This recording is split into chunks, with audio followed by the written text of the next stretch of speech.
he didn't think there was an afterlife, and I don't either. So neither of us think that this is for him in that sense.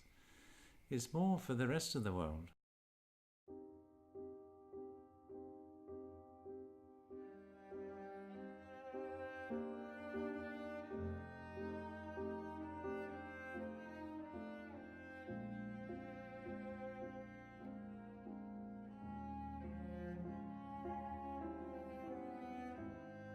I'm doing it for him because he was so upset the older he got that he didn't achieve the recognition that all his friends who knew about art knew that he deserved.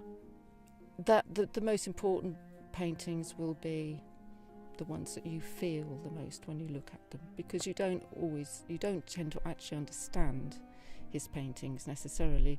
You just get a feeling out of it, and sometimes it just sweeps the feet underneath you. I look at a painting and I know whether this is a painting I want to have or not.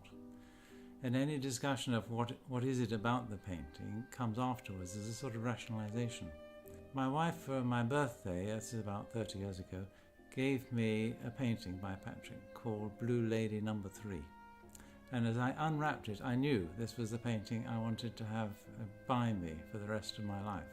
And so she said, well, give him a ring. He'll be pleased to hear what you think of it. So as I dialed, I thought, bloody hell, he's going to ask, what is it about the painting that you like?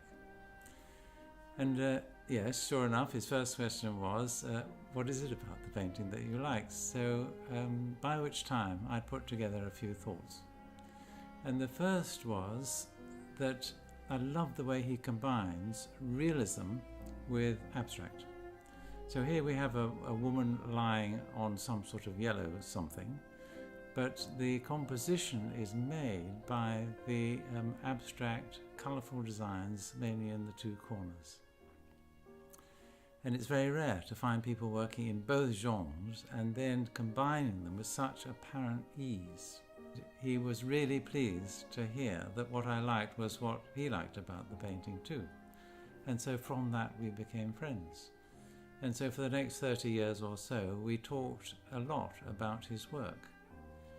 He was an old-fashioned, almost stereotype of an artist living in a garret, living a life dedicated to his art, quite immune to what people thought about. He found the company of people sometimes difficult, although he did really want the company of people at times and felt very lonely, but he did find it difficult, and if people didn't quite come up to the measures that he had, then he would become very impatient and completely dismiss them, which meant that he did live quite a detached life in lots of ways. So Andrew was a wonderful friend because he listened, he observed, and he seemed to understand a lot about Patrick and what his needs were, and how his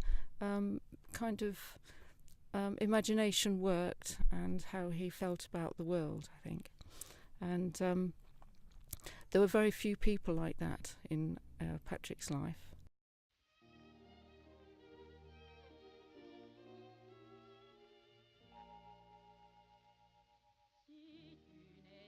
He was a man who could not dissemble.